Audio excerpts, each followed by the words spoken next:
Hi friends, प्रतिदिनेर मतो आजकेरो चले एलाम नतून एकटी रेसिपि निये। आजकेर बानाबो तालेर पुली पिठा। खूबई सहजभावे आमी देखानोर चेष्टा करेछि। आमी प्रतिदिनई चेष्टा करी प्रत्येकटा भिडियो खूब सहज और सरलभावे आपनादेर सामने तुले धरार जन्य। ताहले चलुन देखे निन एकबार रेसिपिटी।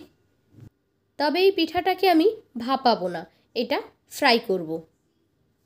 एर जन्य प्रथमे आमी कड़ाईते दिए दिएछि 1 कप परिमाण जल, दिए दिलाम 1 कप परिमाण तालेर रस।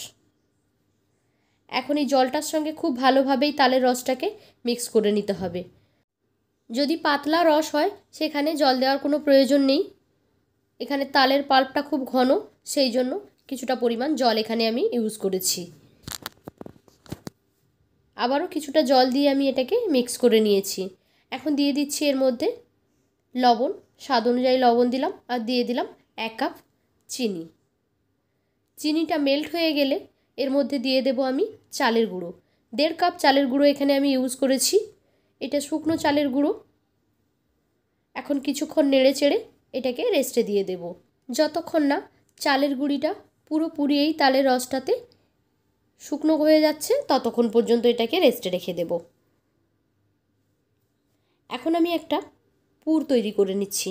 তার জন্য নিয়ে নিয়েছি গুড়, দিয়ে দিলাম নারকেলের কোড়া।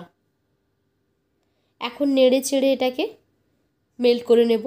গুড়টা মেল্ট হয়ে যাওয়ার পর কিছুক্ষণ আমাদের অপেক্ষা করতে হবে যতক্ষণ না এই গুড়টা পুরোপুরি শুকনো হয়ে আসে ততক্ষণ পর্যন্ত। নারকেল আর গুড়ের পুরটাকে আমি রেডি করে নিচ্ছি। এই তো পুরটা আমার রেডি হয়ে গেছে। এখানে গুড়টা শুকিয়ে গেলেই গ্যাসটা বন্ধ করে দেব। আর এখানে আমি নিয়ে নিয়েছি ওই যে চালের গুঁড়ির ডোটা তৈরি করে রেখেছিলাম ওইটা। এখান থেকে অল্প অল্প নিয়ে আমি এখানে গোল গোল একটা বল তৈরি করে নিয়েছি। এবার এই বলগুলোর মধ্যে হাত দিয়ে চেপে চেপে সুন্দর করে একটা খোল তৈরি করে নিচ্ছি এভাবে। তারপর এর মাঝখানে আমি দিয়ে দিচ্ছি যে পুরটা আমরা তৈরি করলাম নারকেল আর গুড়ের, সেই পুরটা। এখন হাত দিয়ে চেপে দিয়ে সুন্দর করে এই মুখটাকে সিল করে দেব। আপনারা দেখেই বুঝতে পাচ্ছেন কিভাবে আমি পিঠাটা তৈরি করে নিয়েছি। এগুলোকে ঠিক বলে বোঝানো যায় না, দেখে বুঝে নিতে হয় কিভাবে তৈরি করা হচ্ছে ডিজাইনগুলো। এই যে দেখুন রেডি হয়ে গেল। এখানে আমি আরও একটা তৈরি করে দেখিয়ে দিচ্ছি। তালের সিজন থাকতে থাকতে অবশ্যই আপনারা একবার এই পিঠাটা বানিয়ে দেখবেন, ভীষণই টেস্টি হয় খেতে। আরও একটা পিঠা আমি এখানে রেডি করে নিলাম, দিলাম মুখটাকে সিল করে, তারপর একটু ডিজাইন তৈরি করে দিচ্ছি। তো একই রকমভাবে সবগুলো পিঠা আমি এখানে তৈরি করে নিচ্ছি। এই যে দেখুন সবগুলো পিঠা আমি এখানে তৈরি করে নিয়েছি। আপনারা চাইলে এই পিঠাটাকে ভাপিয়েও নিতে পারেন, আবার এটাকে ফ্রাই করেও খেতে পারেন। এখন আমি এগুলোকে ফ্রাই করে নেব। তার জন্য গ্যাসে আমি কড়াইতে তেল বসিয়ে দিয়েছি। তেলটা হালকা গরম হলে পিঠাগুলোকে আমি এর মধ্যে ছেড়ে দিচ্ছি।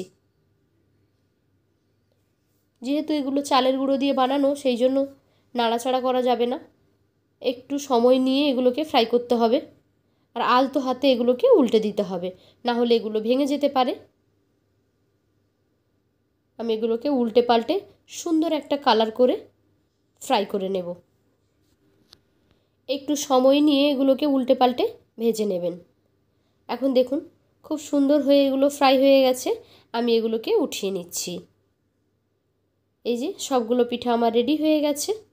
তো কেমন লাগলো আপনাদের কাছে আজকের এই রেসিপি? যদি ভালো লেগে থাকে তাহলে লাইক, কমেন্ট অ্যান্ড শেয়ার করবেন। আর এই রকমই সহজ সরল রেসিপি পেতে আমার চ্যানেলটিকে সাবস্ক্রাইব করে বেল আইকনে ক্লিক করে নোটিফিকেশান অন করে দেবেন। তাহলে যখনই আমি কোনো নতুন ভিডিও আপলোড করব সেই ভিডিওর নোটিফিকেশান সবার আগে পৌঁছে যাবে আপনাদের ফোনে। তো আজকের মতো এই পর্যন্ত। ফিরে আসবো আগামীকাল নতুন আরও একটি ভিডিও নিয়ে। ততক্ষণ সবাই ভালো থাকুন। টাটা।